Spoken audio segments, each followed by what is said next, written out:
Alright, what is going on YouTube? Today we got yet another One Piece live action from Netflix news update video for you guys. As I recently just made a review video of the first season of the series myself, the accolades and news and updates for this live action series just keeps on coming. So yeah, this article we got a lot of interesting things to talk about, including a 6-year plan for the One Piece live action series. So yeah, if you haven't already, please feel free to check out my review of season 1 of the One Piece live action from Netflix, because I feel like I gave a pretty in-depth view on everything, and I'm really curious to know what you guys think about the series. But that's in the past. Now time to see what we have to look forward to from this series. So without further ado, let's get into it. One Piece producers on winning over manga fans, finding Luffy, and a 6-year plan for the hit Netflix series. One Piece, the live-action adaptation of Eiichiro Oda's ongoing best-selling manga, just wrapped its second week at #1 in Netflix's top 10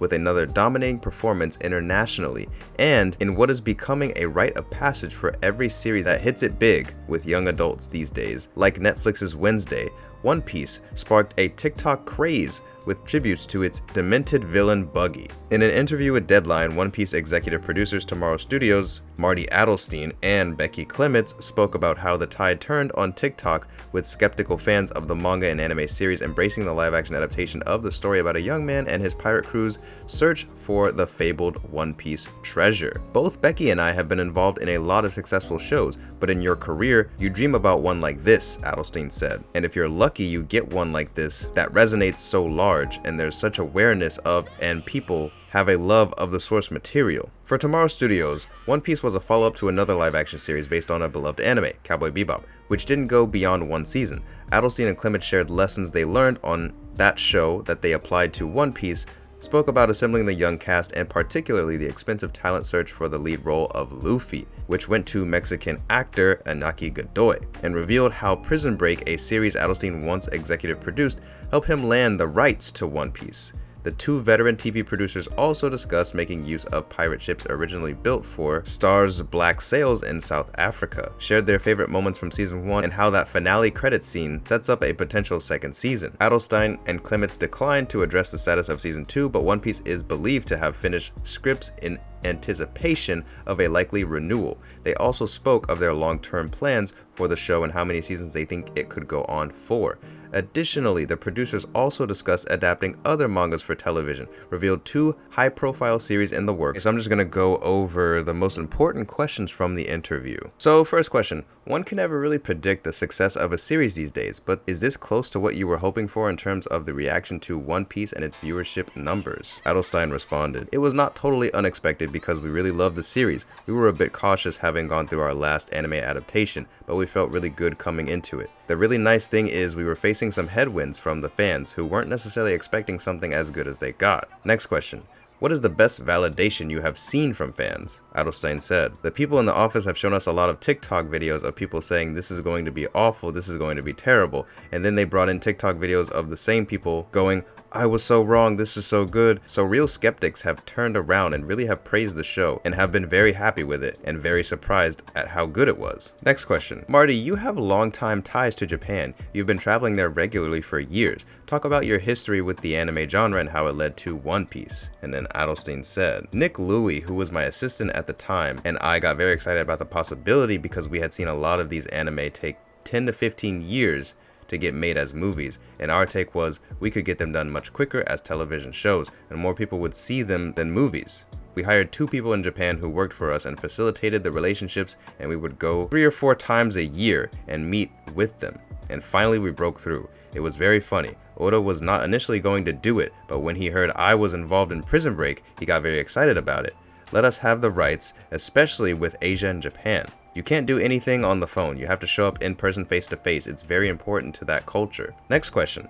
Cowboy Bebop was the live-action anime adaptation that you referenced earlier. Obviously, Netflix had faith in you, trusting you with another anime-based series. What are some of the lessons you learned from that experience that you applied to One Piece? And then Adelstein said, "Well, Bebop's interesting because I still love that show. I really like the show, and I think Andre Nemec and the Midnight Radio guys did a really good job in trying situations. Star John Cho tore his Achilles on set and the series had to shut down production for a year. Here's what we learned. You have to have a buy-in from the creator. The creator of Cowboy Bebop did not want anything to do with it. Not that he was disagreeable about it, he just didn't want to be involved, and it's not what he wanted to do.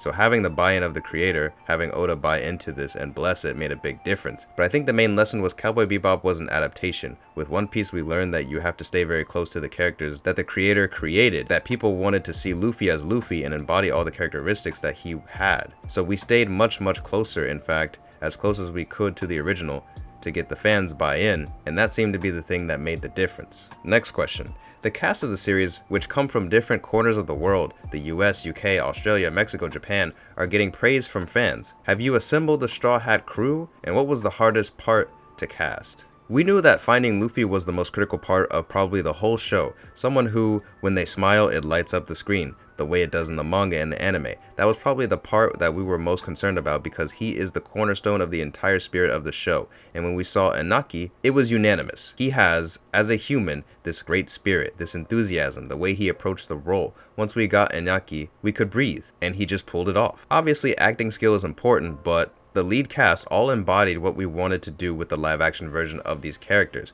Mackenyu, who is just a giant talent and hugely famous in Japan, it's a big role to take on the character of Zoro, and he has such a magnetic presence and is such a phenomenal martial artist and fighter.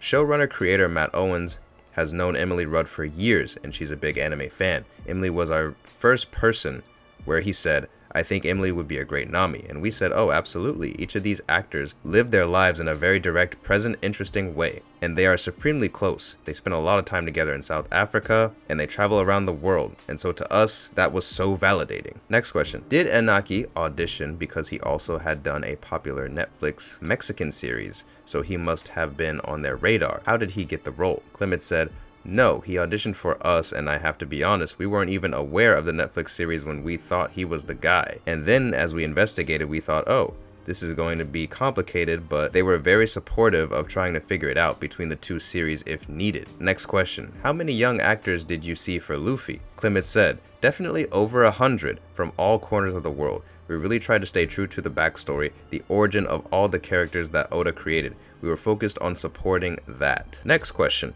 What was Iñaki's reaction when you told him that he got the role? And Clement said, I believe he screamed. He definitely laughed. He was on Zoom with us. He thanked everyone. He said he'll give it his all. And then when we said, how is your family feeling about this? And do your parents have any questions about production? Because I think he was just 18. He was very young when he got the role. At that moment, he pulled his mother into the frame of the Zoom and said, well, my mom's right here. She can ask questions. And we just knew at that moment what a great young man to have his parents sitting right next to him after he got the good news. Next question. A world-building show like One Piece is a major undertaking. What were the biggest production challenges in Season 1? Clement said, the challenges were obviously scope. How do we create a pirate world with characters with special effects and also keep it grounded? We spent a lot of time with Mark Jobst, the director, with our production designer, our producer, Chris Symes, really focusing on how do we make it feel real and grounded in the builds, the textures, the VFX, the costumes. The crew in South Africa is incredible. We knew we were going to shoot there because Chris Symes, our executive producer, produced Black Sails, and he built many pirate ships for that series. There were a couple of them in place already that we knew we could have an advantage and be able to refurbish. One of the challenges you have in South Africa is weather. You can shoot best at a certain time of year, so that always comes into play. And even the weather cooperated, which isn't always the case. So we had many challenges, but we had the most professional and awe-inspiring team there that just helped us pull it off. Next question. For both of you, what is your favorite scene from Season 1? Clement said, I felt that the cast did an amazing job with the vulnerable and quiet moments that really cemented your connection to them, which doesn't always exist in the manga and the anime, but the way they handled the emotional truth of their journey, I found to be so important for the live action. So that would be when Luffy's coming undone about Zoro being injured or Nami being absolutely devastated after Arlong double-crossed her, and the goodbye of Sanji to Zeph as he departs with the Straw Hats. And yeah, just to chime in a little bit here, I think the goodbye from Sanji to Zeph was probably my favorite part of the season, but anyway. Adelstein said, I think mine is probably when Zoro makes the turn and says, I will be loyal to you and part of your crew because he was a pirate hunter to begin with. The turn in his character at that moment really got to me. Next question. Netflix is known for meticulously analyzing viewership data and rarely gives out quick renewals, but I assume you have hopes for a second season? Adelstein said, we have hopes for 12 seasons. There's so much material. Clement said, We're over 1,080 chapters at this point in the manga. We have plans with Matt Owens for how we would break multiple seasons, and I think even if we did 6 seasons, we would probably only use up half of the chapters of the manga. It really could go on and on and on. Next question, but do you have at least 6 seasons in you? Clement said, oh yeah, easy. Next question, you mentioned plans you have with Matt Owens. What can you say about them and the path for the next few seasons? And then Clements responded, everything we do is in concert with Netflix, Shueisha, and Oda-san. They are part of that conversation. We've definitely had more thorough conversations about what we would do with season 2 should we have the opportunity, and then less extensive conversations about where we would go for season 3 to 6. The one thing I would say, we're all unified in the parts of the manga that you just absolutely cannot eliminate, and that's our guiding principle. The stories that we know and the characters that we know are important to the fans, so that really is the start in breaking future seasons. It will require a lot of conversations, but we feel lucky to have the roadmap. What does revealing the shadowy figure teaser at the season 1 finale, likely Marine Captain Smoker, mean for season 2? What part of the manga might you be tackling next, and what new villains can we expect? By the way, why doesn't anybody die on the show? I feel so far there have been no major deaths. Villains just keep coming back. Clements responded, I actually think we do have death, but we just don't linger on it. One of the parts of One Piece that is so original are the villains. It really is the area where, between the Gum Gum Fruit and the villains, there is so much fun. We'd like them to come back when they can. But the end of the season leads to the next natural chapter for the manga. That's what that indicates. That was the idea that we wanted to give fans. A little stepping stone, something they recognized that indicated where we might be heading. That was very intentional and something that we added after filming because we wanted to indicate that we have a plan creatively that we thought would please the fans. Next question, so that final scene was something you filmed later? Clement said, yeah, that was in our pickup in March. Next question, a One Piece season takes about 6 to 7 months of production and another 20 to 24 weeks of post-production. The strikes are still ongoing. You mentioned the weather in South Africa. What is the time window that you would need to fit into and start filming? Because if you miss it, you would have to wait another year. Clements responded, I don't know what Netflix is thinking. It would benefit us to move more quickly. Once you get into the summer months there, it can get pretty windy and wet. Our summer months, they're winter months. It didn't stop us last year. We did some reshooting and we shot later than we anticipated, and it worked out just fine. We try to find ways to minimize exteriors to create a safe environment for shooting, and we do stuff inside when we need to. Next question. Was there that moment for each of you, maybe during production, when you felt that this would work, this may be a hit? Clement said, I think the first week of shooting we had iñaki godoy on wires, flopping around across the deck of Alvida's ship. When you have a crew of 100 laughing and clapping seasoned people who have just seen about everything, you know that you're doing something unique. I think just feeling that energy from hundreds of people being on a pirate ship in the middle of Cape Town, South Africa, felt special. And then Adelstein said, for me, after all this time, I'm not a huge fan of watching 35 takes of the same scene over and over again, but when I saw that cast, when they came together, I watched every frame of every daily because they were just so bonded and so special together. Each one of them had their own qualities that they brought to the role. It was really just a joyful thing to watch. And then last question, any other anime and manga properties you are looking to adapt for TV? And then Adelstein said, oh god, we've got a library full of manga that we bought in Japan. We have writers attached. We believe in as much as possible, writing in the house and then going out at least half the season already written. We have a book that we're getting a lot of attention on called Bad City, the story of the USC scandal with the guy who led the medical school, Carmen Puliafito. And then Clement said, it's a very compelling read. Then Adelstein followed up with, it's very compelling and we're getting a lot of attention on that. The scripts are written by Ed Solomon, Don Presswich, and Nicole Yorkin. We've been buying a lot of IP that's very important to us. We have a deal with Midnight Radio, the producing team of Josh Applebaum, Andre Nemec, Jeff Pinker, and Scott Rosenberg. We're very excited to be doing a Robert Ludlum adaptation, The Jansen Directive. They're going to be writing it after the strike. Craig Gillespie also has a deal and is doing something for us. And it looks like that concludes the article. So, there is a lot of juicy information in this interview. Hopefully you guys did enjoy me reading the interview for you guys.